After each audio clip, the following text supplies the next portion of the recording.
एक भाई रे कोई काला कलर की लुगाई पौने पड़ी भाग्य आपो आपो जय हो भाई जीरो कलर स्पीकर जेड़ो हमा जय हो ब्यावरो नेत्रो आयो आयो के सब परिवार पधारजो हमा सब परिवार मतलब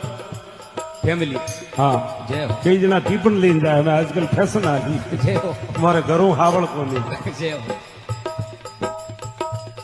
आदमी घरवाली के थोड़ा जल्दी तैयार हो अरे क्योंकि फंक्शन में जानो ब्यावरी पार्टी है अरे अरे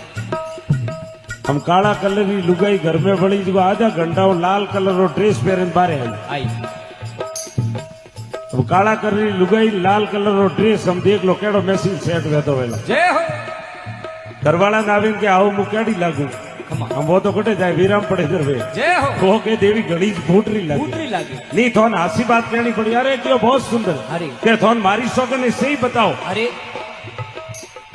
वो आदमी आधा घंटा हाँ लेन बोलियो के देवी तो एडी लगे अरे क्यों कैडी केड़ी के जोने कोई लोरी खोण में आग लागोड़ी वेची देखी जे